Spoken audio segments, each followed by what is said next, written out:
नमस्कार जय जगन्नाथ शकुंतला ट्यूटोरियल आज क्लास को आपण मानकु स्वागत। एपर्यंत जदि आपण माने आम चैनल को सब्सक्राइब करना तेबे जल्दी जल्दी सब्सक्राइब करनियंतु।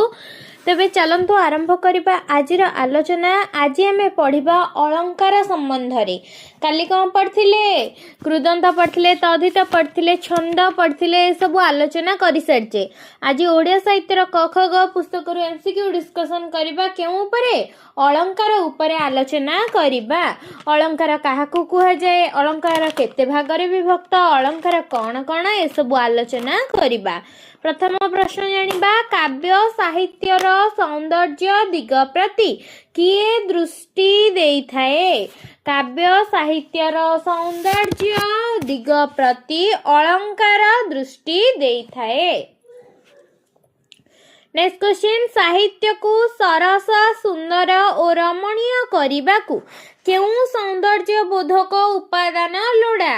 साहित्य को सरस सुंदर और रमणीय करबाकू अलंकार एक सौंदर्य वर्धक उपादान लोड़ा होइथाए। छंदरे कौन साहित्य सौंदर्य बढ़े कि ना रमणीय हुए। अलंकार द्वारा जेमती नारीर रूप अलंकार शोभावर्धन करिथाए सेही परी साहित्य को मध्य सरस सुंदर और रमणीय करिबारे सौंदर्य वर्धक करिबारे अलंकार साहाय्य करिथाए। नेक्स्ट क्वेश्चन अलंकार काव्य रे कौन करे। अलंकार काव्य रे शोभा वृद्धि करिथाए। मनीष को अलंकार सौंदर्य मंडित करे सेही परी काव्य को कौन सौंदर्य मंडित करे। जेमती कि मनीष को अलंकार सौंदर्य मंडित करे सेही परी काव्य को काव्यालंकार सौंदर्य मंडित करिथाए। नेक्स्ट क्वेश्चन काव्यालंकार मुख्यतः केते प्रकारर। काव्यालंकार मुख्यतः दुई प्रकारर शब्दालंकार और अर्थालंकार। काव्यालंकार मुख्यतः केते प्रकारर ना दुई प्रकारर। केउ अलंकार शब्द अलंकार और अर्थ अलंकार भेदरे दुई विध ना काव्यालंकार शब्दालंकार और अर्थालंकार भेदरे दुई विध अटे। प्रथमे जानिबा शब्दालंकार कौन ना शब्द कहा द्वारा सरस सुंदर और श्रुति मधुर हुए। शब्द शब्दालंकार द्वारा सरस सुंदर और श्रुति मधुर होइथाए। शब्द कहा द्वारा सरस सुंदर और श्रुति मधुर होइथाए। शब्द शब्दालंकार द्वारा सरस सुंदर और श्रुति मधुर होइथाए। अनुप्रास जमक और श्लेष केउ अलंकार अटे। अनुप्रास जमक और श्लेष शब्दालंकार अटे। अनुप्रास जमक और श्लेष केउ अलंकार अटे। अनुप्रास जमक और श्लेष शब्दालंकार अटे। पद मध्यरे एक बा एकाधिक व्यंजन वर्णर बारंबार प्रयोग घटिले ताहाकू कि अलंकार कुहा जाए। पद मध्यरे एक बा एकाधिक व्यंजन वर्णर बारंबार प्रयोग घटिले ताहाकू अनुप्रास अलंकार कुहा जाए। पद मध्यरे एक बा एकाधिक व्यंजन वर्णर बारंबार प्रयोग घटिले ताहाकू कि अलंकार कुहा जाए। ताहाकू अनुप्रास अलंकार कुहा जाए। अनुप्रास केते भागरे विभक्त। अनुप्रास 5 भागरे विभक्त। अनुप्रास अलंकार केते भागरे विभक्त। अनुप्रास अलंकार 5 भागरे विभक्त। पूर्वर मध्य अलंकार क्लास मु केतोटी नेइछि सेथिरे हमें आलोचना मध्य करिथिले। कोथुरे ओडिया साहित्यर ज्ञानकोश पुस्तक रु हमें आलोचना करिथिले। एबे वर्तमान में ओडिया साहित्यर क ख ग पुस्तक रु एमसीक्यू डिस्कशन गुडा करूची जहा कि तुम मन पय बहुत इंपोर्टेंट हेबो। जदि कोनोसे डाउट अछि तबे कमेंट माध्यम में निश्चिंत जणांतु। नेक्स्ट क्वेश्चन देखिबा पद मध्यरे एक बा एकाधिक व्यंजन वर्णर बारंबार प्रयोग घटिले ताहाको कि अलंकार कुहा जाए। अनुप्रास अलंकार कुहा जाए। अनुप्रास अलंकार केते प्रकार। अनुप्रास अलंकार 5 प्रकार। नेक्स्ट क्वेश्चन गोटे कोटेशन अछि उत्कल कमला विलास दीर्घिका मराळ मालिनी नीलांबु चिलिका कोथुर आछि चिलिका काव्य रु आसीछि। एहा कहार राधानाथ रायंकर खंडकाव्य अटे। एही उद्धृतांशटी କେଉଁ ଅଳଙ୍କାର ଦ୍ୱାରା ହେଇଛି? ଏହା ଅନୁପ୍ରାସ ଅଳଙ୍କାର ଦ୍ୱାରା ହୋଇଛି। ନା ଉକ୍ତ ଉଦ୍ଧୃତିରେ କ ଳ ମ ବ୍ୟଞ୍ଜନ ବର୍ଣ୍ଣ ଗୁଡ଼ିକ ବାରମ୍ବାର ପ୍ରୟୋଗ ଘଟିଛି, ତେବେ ଏହା ଅନୁପ୍ରାସ ଅଳଙ୍କାର ଅଟେ। ଏକାଧିକ ବ୍ୟଞ୍ଜନ ବର୍ଣ୍ଣ ପର୍ଯ୍ୟାୟକ୍ରମେ ଏକାଧିକ ଥର ଆବୃତ୍ତି ହେଲେ ତାହା କି ଅନୁପ୍ରାସ ହୋଇଥାଏ? ଏକାଧିକ ବ୍ୟଞ୍ଜନ ବର୍ଣ୍ଣ ପର୍ଯ୍ୟାୟକ୍ରମେ ଏକାଧିକ ଥର ଆବୃତ୍ତି ହେଲେ ତାହା ଛେକାନୁପ୍ରାସ ହୋଇଥାଏ। ନେକ୍ସଟ କ୍ୱେଶ୍ଚିନ୍, ଭୈରବ ଆରବେ ରେବା ଦେଇ ଲମ୍ଫ ଜନ ମାଏ ଜନ ମାନସେ ପ୍ରକମ୍ପ। ଏଠାରେ ର ବ ଜ ନ ମ ବର୍ଣ୍ଣ ଗୁଡ଼ିକର କ୍ରମିକ ଆବୃତ୍ତି ଘଟିଥିବାରୁ କି ଅନୁପ୍ରାସ ହୋଇଛି? ଛେକାନୁପ୍ରାସ ହୋଇଛି। ନେକ୍ସଟ କ୍ୱେଶ୍ଚିନ୍, ଗୋଟିଏ ବ୍ୟଞ୍ଜନ ବର୍ଣ୍ଣ ଅନୁସାରେ ହେଉ ବା ନ ହେଉ ବାରମ୍ବାର ଉଲ୍ଲେଖିତ ହେଲେ ତାହାକୁ କି ଅନୁପ୍ରାସ କୁହାଯାଏ? ଗୋଟିଏ ବ୍ୟଞ୍ଜନ ବର୍ଣ୍ଣ ଅନୁସାରେ ହେଉ ବା କ୍ରମାନୁସାରେ ହେଉ ବା ନ ହେଉ ବାରମ୍ବାର ଉଲ୍ଲିଖିତ ହେଲେ ତାହାକୁ ବୃତ୍ତ୍ୟାନୁପ୍ରାସ କୁହାଯାଇଥାଏ। ଏକ୍ସାମ୍ପଲ ଦେଖିବା, ଅଗ୍ରେ ସେହି ନଦୀ ବହୁ ଅଛି ରଙ୍ଗେ, ଏ ରଙ୍ଗ ନିରେଖି ତରଙ୍ଗ ଭ୍ରୁଭଙ୍ଗେ।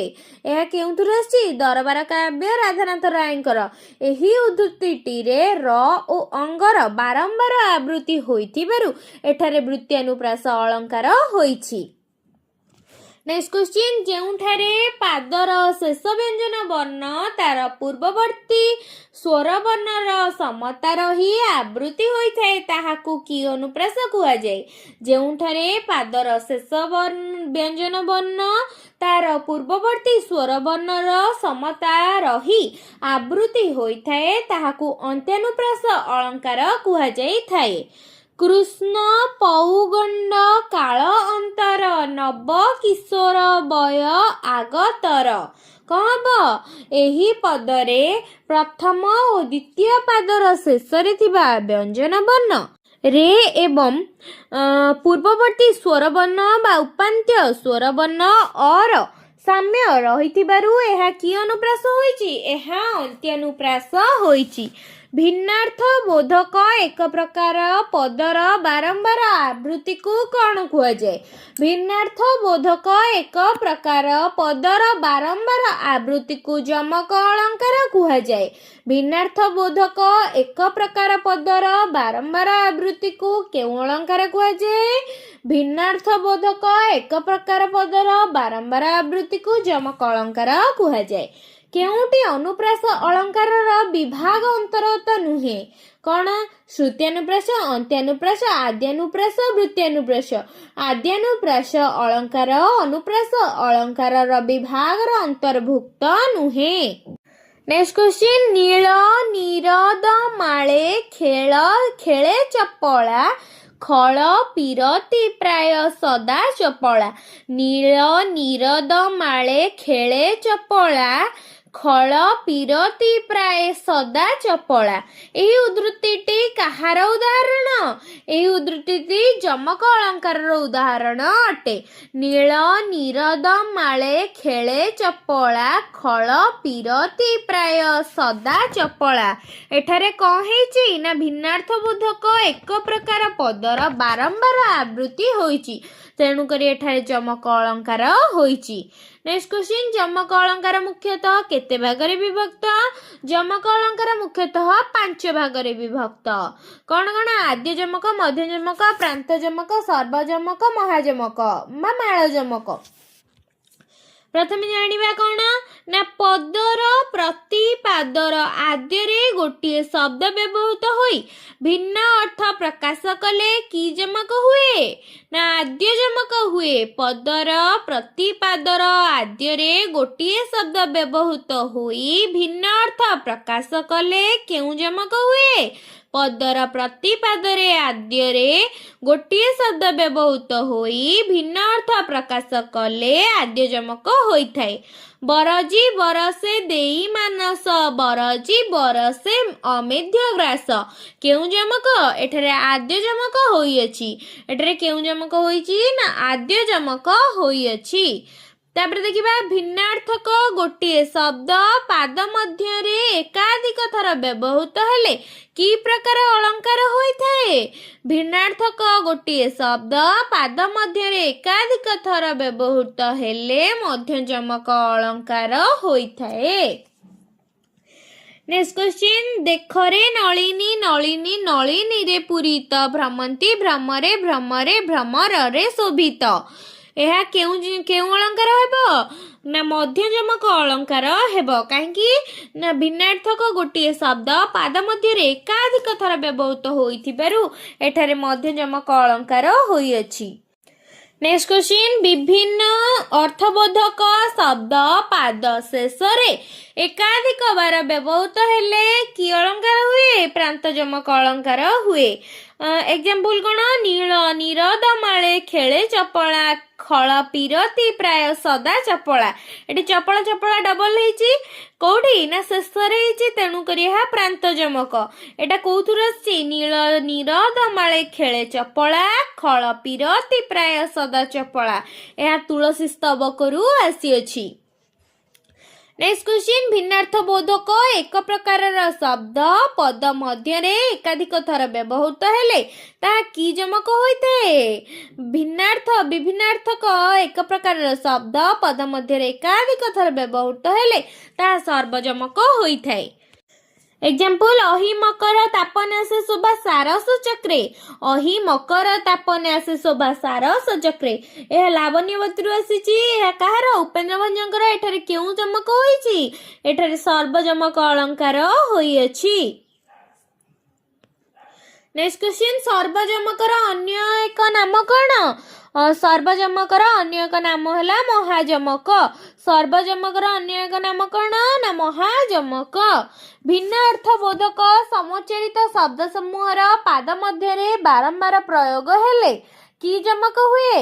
भिन्न अर्थबोधक समुच्चरित शब्द समूहर पाद मध्यरे बारंबार प्रयोग हेले ताहा माळ जमक होइथाए।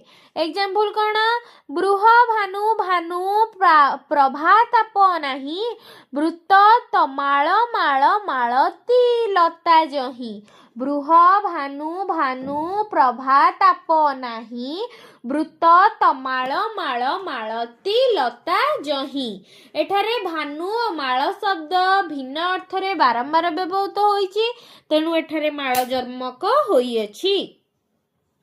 नेक्स्ट क्वेश्चन गोटिए शब्द दुई बा तहिरू अधिक भिन्न अर्थ प्रकाश कले कि अलंकार हुए। गोटिए शब्द दुई बा तहिरू अधिक भिन्न अर्थ प्रकाश कले श्लेष अलंकार होइथाए। श्लेष अलंकार जेउ शब्दटी एकाधिक अर्थ प्रकाश करुथाए ताहाकू कोन कुहाଯାଏ। श्लेष अलंकार रे जेउ शब्दटी एकाधिक अर्थ प्रकाश करुथाए ताहाकू शिष्ट पद कुहाଯାଇଥାଏ। श्लेष अलंकार केते प्रकार। श्लेष अलंकार तीन प्रकार कौन अभंग सभंग भंगाभंग। नेक्स्ट क्वेश्चन जेउठारे शब्द न भांगी अर्थ भिन्न भिन्न हुए सेठारे केउ श्लेष पद बा श्लिष्ट पद होइथाए सेठारे अभंग श्लेष होइथाए। जेउठी शब्द को भांगी भिन्नार्थ करा जाए ताहाकू केउ श्लेष कुहाଯାଏ ताहाकू सभंग श्लेष कुहाଯାଇଥାଏ। जेउठी शब्द को भांगी भिन्नार्थ करा जाए ताहाकू सभंग श्लेष कुहाଯାଏ। जेउठी सभंग अभंग भंगीरे जेउठी सभंग अभंग भंगीरे दुईटी अर्थ प्रकाश पाइथाए ताहाकू की श्लेष करिबा ना भंगाभंग श्लेष कुहाଯାଏ। एग्जाम्पल कौन बाबू नाकसिरी दान योग्य जोशाकू बिहर कानन कर आलिंगन को। बयस बेलासर ही पदटी की प्रकार श्लेष अलंकार। यह तीनोटी जाक श्लेष अलंकार को एग्जाम्पल अटे कहीं एथिरे अभंग श्लेष भी हो परिबो भंगाभंग श्लेष मध्य हो परिबो एवं सभंग श्लेष मध्य हो परिबो। नेक्स्ट क्वेश्चन वक्ता द्वारा गोटिए अर्थरे कुहा जाउथिबा शब्द को श्रोता आउ गोटिए अर्थरे बुझिले केउ अलंकार हुए। वक्रोक्ति अलंकार हुए। वक्रोक्ति अलंकार केते प्रकार। वक्रोक्ति अलंकार दुई प्रकार ଶ୍ଲେଷ ବକ୍ରୋକ୍ତି କାକୁ ବକ୍ରୋକ୍ତି। ଏକ୍ସାମ୍ପଲ ଦେଖିବା। ଶ୍ରୀକୃଷ୍ଣ କହିଲେ ଗୋଳ ନକର ସୁନ୍ଦରୀ, ମୁହିଁ ଯେ ମାଧବ ଆସିଅଛି ତୋର ପୁରୀ। ରାଧିକା ବୋଇଲେ ତୁହ ହୋଇଲୁ କି ବାଇ, ବସନ୍ତ କାଳକୁ ସିନା ମାଧବ ଯେ କହି। ଭୂତକାଳୀରେ ଏହା ଲେଖା ହେଇଛି। ଉଦ୍ଧୃତିଟି କେଉଁ ଅଳଙ୍କାର? ଶ୍ଲେଷ ବକ୍ରୋକ୍ତି ଅଳଙ୍କାରର ଦୃଷ୍ଟାନ୍ତ ଅଟେ। Next question. ନାହିଁ ଏ ଭାରତେ ବିଦ୍ୟାର ବିଳାସ, ନାହିଁ ଏ ଭାରତେ ଶୌର୍ଯ୍ୟର ପ୍ରକାଶ, ରହିଛି ଏ ଦୃଷ୍ଟିରେ ଏହା କି ବକ୍ରୋକ୍ତି? ଏହି ନାସ୍ତି ସୂଚକ ପଦଟି ପରୋକ୍ଷରେ ଅସ୍ତି ସୂଚକ ଅର୍ଥଟିଏ ରହିଛି। ଏ ଦୃଷ୍ଟିରୁ ଏହା କି ବକ୍ରୋକ୍ତି? ଏହା କାକୁ ବକ୍ରୋକ୍ତି ଅଟେ। ଯଦି ଅସ୍ତି ସୂଚକ ଅଛି ତେଣୁକରି ଏହା କାକୁ ବକ୍ରୋକ୍ତି ଅନ୍ତର୍ଗତ ଅଟେ। ନେକ୍ସଟ ଆମେ ଏଇନେ ଆଲୋଚନା କଲେ କ'ଣ? ଶବ୍ଦାଳଙ୍କାର ଆଲୋଚନା କଲେ। ଏବେ ଆଲୋଚନା କରିବା ଅର୍ଥାଳଙ୍କାର ଉପରେ। କାବ୍ୟରେ ଅର୍ଥର ସୌନ୍ଦର୍ଯ୍ୟ ବିଧାୟକ ଧର୍ମକୁ କ'ଣ କୁହାଯାଏ? କାବ୍ୟରେ ଅର୍ଥର ସୌନ୍ଦର୍ଯ୍ୟ ବିଧାୟକ ଧର୍ମକୁ ଅର୍ଥାଳଙ୍କାର କୁହାଯାଏ। ଅର୍ଥାଳଙ୍କାର କାହାକୁ କୁହାଯାଏ? ନା କାବ୍ୟରେ ଅର୍ଥର ସୌନ୍ଦର୍ଯ୍ୟ ବିଧାୟକ ଧର୍ମକୁ ଅର୍ଥାଳଙ୍କାର କୁହାଯାଇଥାଏ। ସମାନ ଗୁଣ ବିଶିଷ୍ଟ ଭିନ୍ନ ଭିନ୍ନ ଜାତୀୟ ଦୁଇଟି ବସ୍ତୁର ଅଦୃଶ୍ୟ ସାଦୃଶ୍ୟ କଥିତ ହେଲେ ତାହାକୁ କି ଅଳଙ୍କାର କୁହାଯାଏ?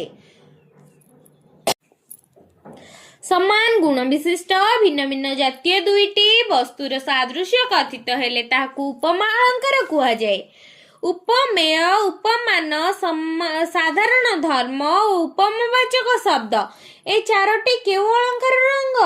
ଉପମେୟ, ଉପମାନ, ସାଧାରଣ ଧର୍ମ ଓ ଉପମାବାଚକ ଶବ୍ଦ ଉପମା ଅଳଙ୍କାରର ଅଙ୍ଗ ଅଟେ।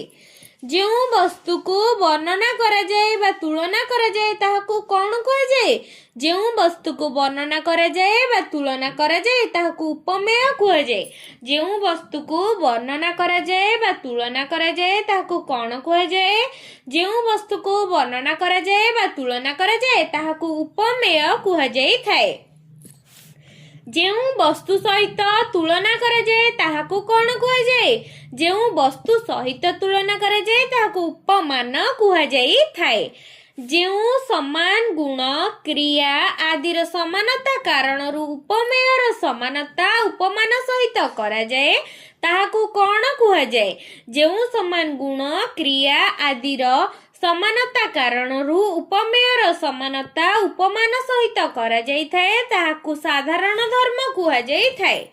ଉପମାନ ଓ ଉପମେୟର ସାଦୃଶ୍ୟ କଥନ କରୁଥିବାରୁ ଶବ୍ଦଗୁଡ଼ିକୁ କ'ଣ କୁହାଯାଏ? ଉପମାନ ଓ ଉପମେୟର ସାଦୃଶ୍ୟ କଥନ କରୁଥିବାରୁ ଉପମାବାଚକ ଶବ୍ଦ କୁହାଯାଏ। ଶବ୍ଦଗୁଡ଼ିକୁ କ'ଣ କୁହାଯାଏ? ଉପମାବାଚକ ଶବ୍ଦ କୁହାଯାଏ। ଉପମା ଅଳଙ୍କାର କେତେ ପ୍ରକାର? ଉପମା ଅଳଙ୍କାର ବହୁ ପ୍ରକାର। ଯେଉଁଠାରେ ଉପମେୟ, ଉପମାନ, ସାଧାରଣ ଧର୍ମ, ଉପମାବାଚକ ଶବ୍ଦର ଉପସ୍ଥିତି ଥାଏ ସେଠାରେ କି ଉପମା ଅଳଙ୍କାର ହୁଏ? ସେଠାରେ ପୂର୍ଣ୍ଣ ଉପମା ଅଳଙ୍କାର ହୋଇଥାଏ। ଯେଉଁଠାରେ ଉପମେୟ, ଉପମାନ, ସାଧାରଣ ଧର୍ମ ଓ ଉପମାବାଚକ ଶବ୍ଦର ଉପସ୍ଥିତି ଥାଏ ସେଠାରେ ପୂର୍ଣ୍ଣ ଉପମା ଅଳଙ୍କାର ହୋଇଥାଏ। ଯେଉଁଠାରେ ଉପମେୟ, ଉପମାନ, ଉପମାବାଚକ ଶବ୍ଦ, ସାଧାରଣ ଧର୍ମ ମଧ୍ୟରୁ ଏକ ବା ଏକାଧିକ ଶବ୍ଦ ଲୁପ୍ତ ଘଟିଥାଏ ସେଠାରେ କେଉଁ ଅଳଙ୍କାର ସେଠାରେ କେଉଁ ଉପମା ଅଳଙ୍କାର ହୋଇଥାଏ? ସେଠାରେ ଲୁପ୍ତ ଉପମା ଅଳଙ୍କାର ହୋଇଥାଏ। ଗୋଟିଏ ଉପମେୟର ଏକାଧିକ ଉପମାନ ଥିଲେ କେଉଁ ଉପମା ଅଳଙ୍କାର ହୁଏ? ଗୋଟିଏ ଉପମେୟର ଏକାଧିକ ଉପମାନ ଥିଲେ ସେଠାରେ ମାଳୋପମା ଉପମା ଅଳଙ୍କାର ହୋଇଥାଏ। ଉଚ୍ଚେ ଥାଇ ମଧ୍ୟ ନମ୍ର ହୋଇଥାନ୍ତି ସତ ମହତ ଜନ, ରବି ଶଶି ତାରା କେଡ଼େ ଊର୍ଧ୍ୱ ସ୍ଥିତି, ସମସ୍ତେ ନତ ବଦନ। ଏହି ଉପରୋକ୍ତ ଉଦ୍ଧୃତିଟି ଉପମାନ କିଏ? ମହତ ଜନ ହେଉଛି ଉପମାନ ଉଦ୍ଧୃତି। ଉପରୋକ୍ତ ଉଦ୍ଧୃତିରେ ରବି, ଶଶି, ତାରା ପ୍ରତ୍ୟେକ କି ପଦ? ରବି, ଶଶି, ତାରା ଇତ୍ୟାଦି ଉପମେୟ ପଦ। କାହିଁକି ନା ଏମାନଙ୍କୁ ତୁଳନା କରାଯାଇଛି। नेक्स्ट क्वेश्चन उपरोक्त उद्धृति नम्रता शब्दटी को कौन कुआजिबो साधारण धर्म कुआजिबो उपरोक्त उद्धृति उपमावाचक शब्द परी उह्य थिबारु एहा की प्रकार उपमा अलंकार एहा लुप्तोपमा अलंकार अटे परी उह्य अछि तेणु करी एहा लुप्तोपमा। नेक्स्ट एग्जांपल देखिबा मिसी जाए यथा प्रभाती तारा रवि किरणे मिसी जाए यथा जीवात्मा विश्व आत्मा चरणे मिसी जाए यथा चपला नील जलद अंगे मिसी गला तथा अबला सही नील तरंगे कोठु आसी चंद्रभागार आसी चंद्रभागार किए लिखिचंती राधानाथ राय लिखिचंती उपरोक्त उद्धृतिटी प्रभाती तारा जीवात्मा चपला प्रत्येक की पद अटे उपमान पद अटे उपरोक्त उद्धृतिटे प्रभाती तारा जीवात्मा चपला आदि उपमान पद अटे।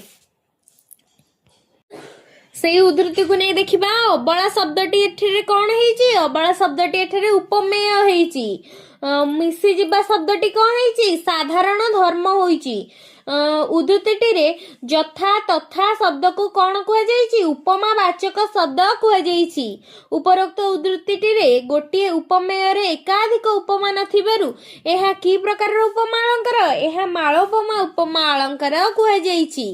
नेक्स्ट देखिबा खंड खंड धड़ा मेघ सुनील अंबर भासई बोईत यथा नील समुद्र रे यह शरत काव्य आसी उपरोक्त उद्धृति रे खंड खंड धड़ा मेघ कौन अटे उपमान अटे उपमेय किए बोईत बोईत हेउची उपमेय उपरोक्त उद्धृति रे भासिबा कौन साधारण धर्म यथा शब्दटी को कौन कुआ जाईची उपमावाचक शब्द कुआ जाईची। नेक्स्ट क्वेश्चन उपरोक्त उद्धृति रे उपमा अलंकार समस्त अंग उपमान उपमेय साधारण धर्म उपमावाचक शब्द उपस्थित थिबारु एहाकु की उपमा कुआ जाए पूर्णोपमा कुआ जाए। नेक्स्ट देखिबा ललित दिसुछि ललाटे तार सिंदूर बिंदु मुख कमल को होइछि जेने पूर्णिमा इंदु तपस्विनी काव्यरु आसीछि उपरोक्त उद्धृति रे पूर्णिमा इंदु कौन उपमान उपमेय कौन सिंदूर बिंदु साधारण बा उपमावाचक शब्द कौन जेने साधारण धर्म सूचक शब्दटी एठारे उह्य अछि एठारे साधारण धर्म सूचक शब्द अछि किंतु एठारे उह्य अछि। नेक्स्ट क्वेश्चन उपमान उपमेयर अभेद कथित हेले की अलंकार हुए उपमान उपमेयर अभेद कथित हेले रूपक अलंकार होइथाए कर पल्लव बेनी हार मुक्ताधरी उपहार सतींक बास बाहार प्रांगणे रही तपस्विनी काव्यरु आसीछि एही पंक्तिटी द्वयरे कर पल्लव कर रूपक पल्लव और निहार मुक्ता निहार रूपक मुक्ता कर सहित पल्लवर एवं निहार सहित मुक्तार अभेदत्व को रहिथिबारु एठारे केउ अलंकार होईछि एठारे रूपक अलंकार होईछि। नेक्स्ट क्वेश्चन रूपक मुख्यतः केते प्रकार रूपक मुख्यतः 3 प्रकार एगुडी कौन कौन से विषय रे हमें नेक्स्ट क्लास रे आलोचना करिबा।